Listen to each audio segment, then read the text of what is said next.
What's going on, everybody? This is your host, Splash. I am back with my superlatives of the week. This is my week 4 NFL Power Rankings. Teams 32-1. I'm going to try to tighten it up a little bit. Don't want to waste your time. So before we get into it, though, make sure you like the stream, like the video, subscribe to the channel, follow us on Twitter and Instagram. You can follow me at Mr. Splashman19. And if you think my takes suck, download the Stadium app and tell me to my face at Splash, SPLASH, Splash, all one word. You can tell me I'm an idiot, and I think the Texans are idiots because they drafted Davis Mills, and PFF said it best. They lit the pick on fire. I don't know what they were thinking. There's no upside to that pick because if he's not going to be a first round talent. But, oh well, he had a 0.8 QBR. The rest of this team is a dumpster fire when the quarterback plays that bad. 31 Detroit. Detroit is a competent team. I'm not going to put like a college team. I'm not going to put Alabama at 32 or at 31. I might put them at 32. Detroit just a series of unfortunate events against Chicago. They had a stupid fumble that Goff had, that like Ragnow and Goff combined for.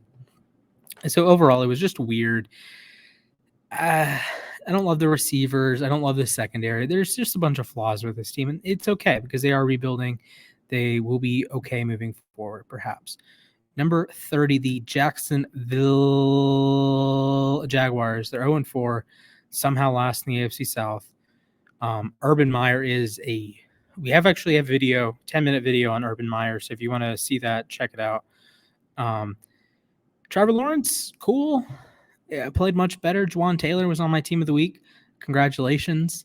Urban Meyer's a mess. Urban Meyer shouldn't have a job moving forward. 29, New York Football Jets. They grabbed the W this week. Congratulations. Zach Wilson, 4 big-time throws, 3 turnover-worthy plays. He moved up big time in my quarterback rankings. 2 front 7 members joining my team of the week, Quinn Williams and John Franklin-Myers. Good win. I know it was against a banged-up Titans team, but good win. They took care of business. The Atlanta Falcons. I thought they were the better team. I thought they outplayed Washington. I don't want to put Washington. I didn't want to put Atlanta ahead of Washington because that just looks bad, but Atlanta played better. Like, Atlanta made so many great defensive plays, so many great offensive plays, and Washington just kind of like comedically got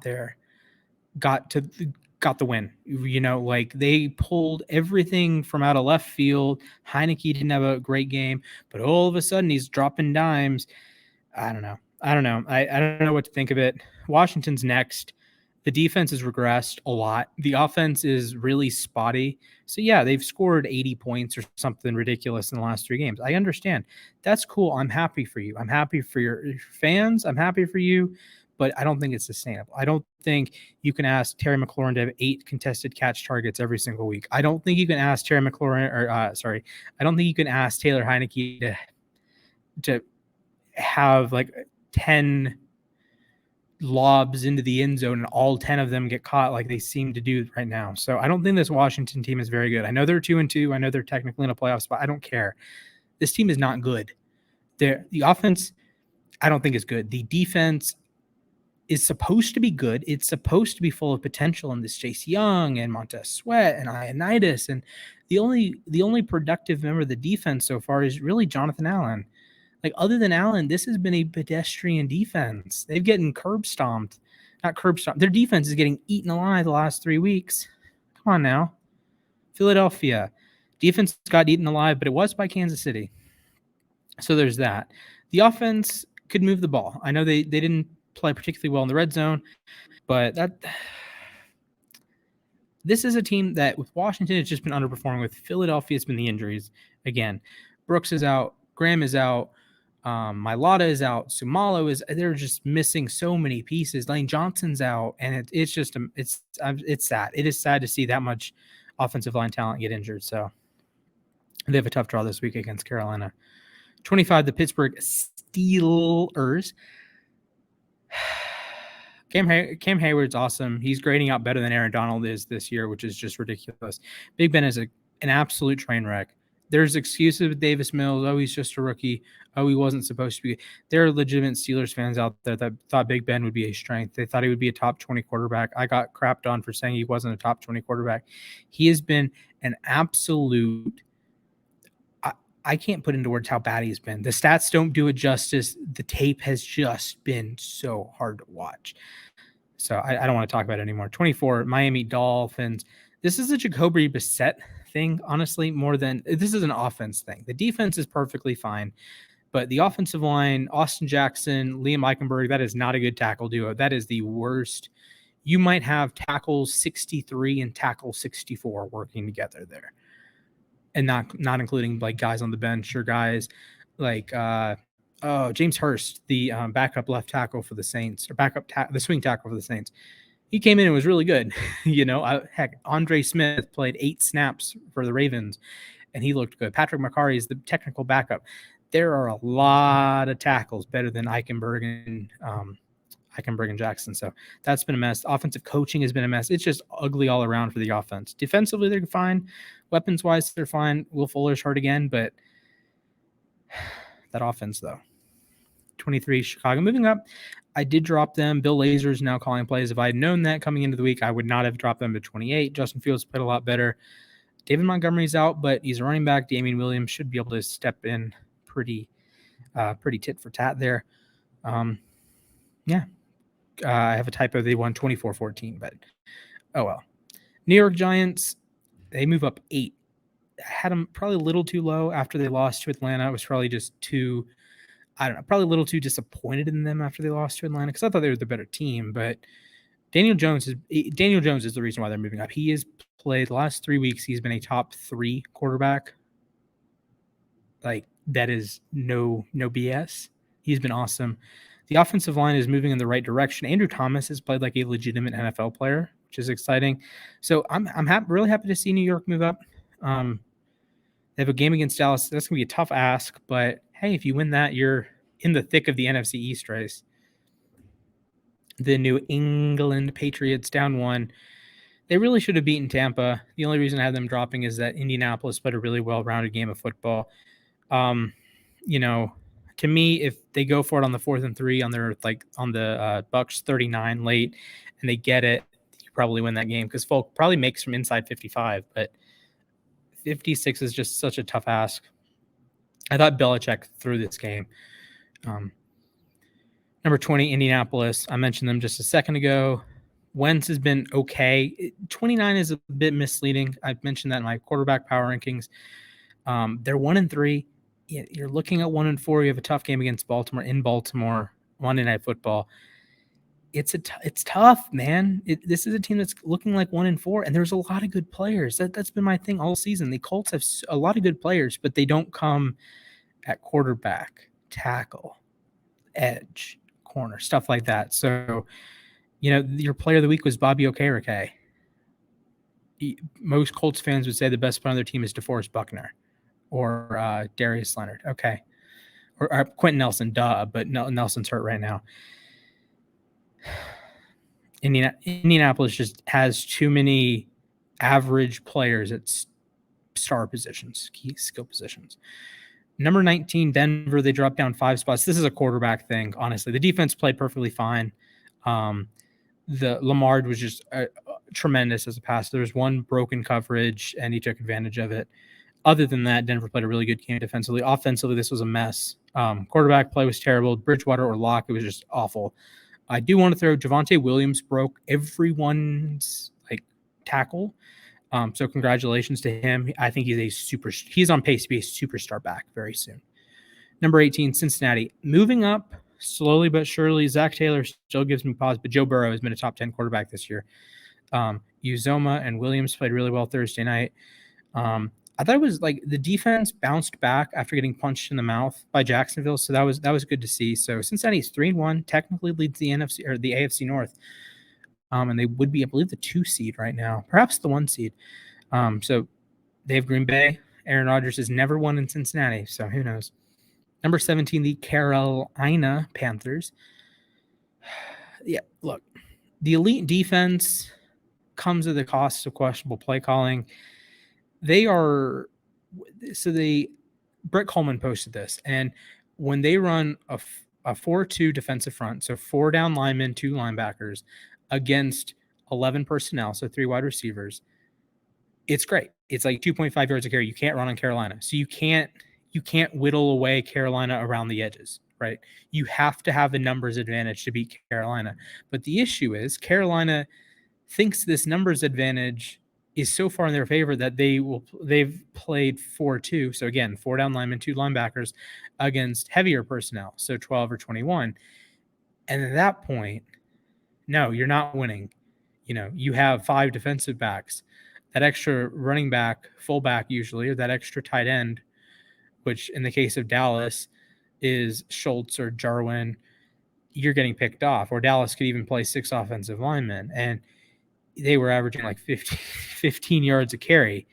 Ezekiel Elliott ran for more yards against Carolina than the first 3 teams had combined, times 2. So, Carolina just needs to iron out some things like that. They need to play like they're a good team, right? That's what I need to see. They need to play like a good team. This doesn't include Stephon Gilmore. He's not healthy yet. He's not on the team, or he's not. Week 7, I'll start adding him. Minnesota at 16. Look, offense didn't play well. Defense was really good. What do you want me to do? Number 15, New Orleans. I don't think of this as a loss. Think of this as a tie that Sean Payton screwed up. Because I don't know what I thought the Saints were the better team. I thought they were the better team the entire way, and then something flipped. The Saints had 2 stupid errors. They had a 58-yard field goal miss, and Taysom Hill had a stupid interception. Other than that, I liked everything I saw of New Orleans, and I thought they were the better team. I didn't think the Giants played poorly. I just thought the Saints were a little bit better, and they were unfortunate to lose. San Francisco at 14. It's the quarterbacks. They have 0 big-time throws. People hate PFF. I understand. I don't agree with everything they say, but it is really hard to run an NFL offense and not have a big-time throw in 4 weeks. Davis Mills has a big-time throw. The 49ers do not. On 100-something pass. 179. Is 179 dropbacks? Something like that. They have had a lot of dropbacks, and nothing has worked. Debo's been awesome. Another long touchdown run, this time on a busted cover, or long touchdown reception. This one was on a Jamal Adams busted coverage. So I don't know. You're still losing guys on the IR. Running back room is weak. Secondary is weak. You need to play better. Number 13, the Las Vegas Raiders. They finally lose. And I did say last week, I thought they were losing steam. And you play Chicago now, and you should beat Chicago. This is a game that you should win. The Chargers game, okay, it's in LA. Although that's Raider territory, really. It's in LA, and it's Monday night, it's in LA. You have all these things. No, this Vegas now, you're playing at home. You are the better team against Chicago. You have the better quarterback. Go win the game. If you don't, this is the make or break game to me. If you win, then you can say, okay, this is a playoff team, right? If you lose, you just lost all your momentum. Beating Baltimore, beating Pittsburgh, beating I don't remember who they beat week 3. Beating Baltimore, beating Pittsburgh, those are totally and entirely irrelevant, right? It doesn't matter. Those games do not matter, because now you're 3-2 and you blew a game that you should have won, right? You should beat Chicago, and if you lose to Chicago, you have just kind of really screwed yourself. You've really screwed yourself over, honestly.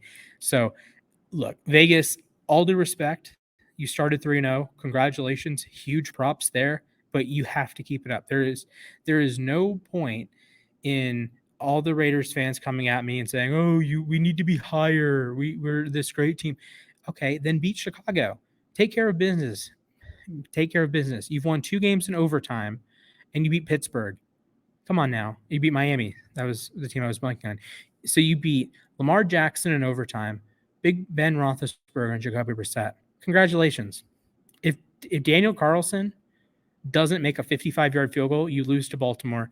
And if Jacoby Brissett was any quarterback better than Jacoby Brissett, you lose to Miami because he hits was it Waddle? It was either Waddle or Fuller on a deep ball that Abram just totally sold on.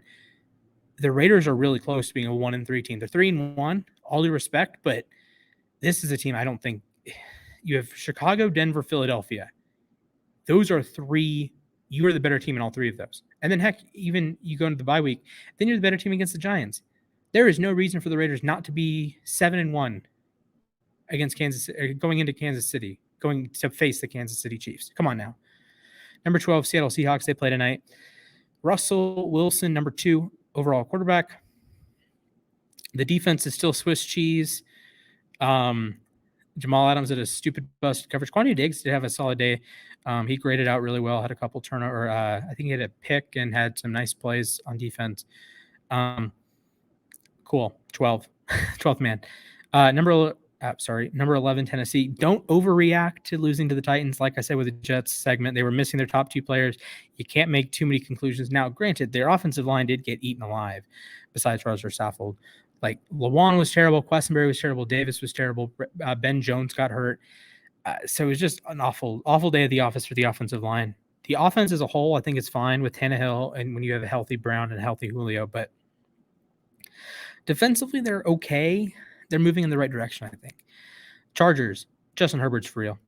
Number 9, the Dallas Cowboys, they're +8. 2 more guys on the team of the week, Martin and Diggs.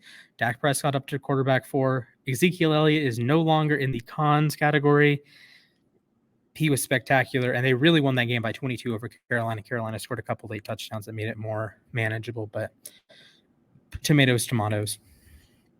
Cleveland drops to 8. Why? Baker Mayfield. The defense has been playing really well. Myles Garrett is Defensive Player of the Year.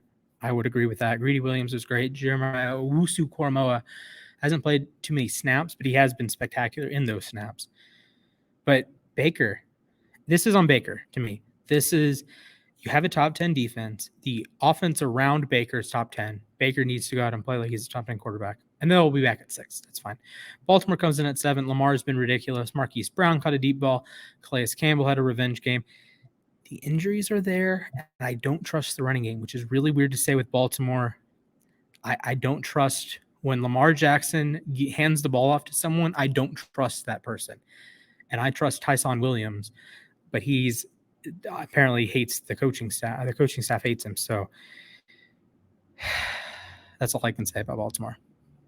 Number 6, Buffalo.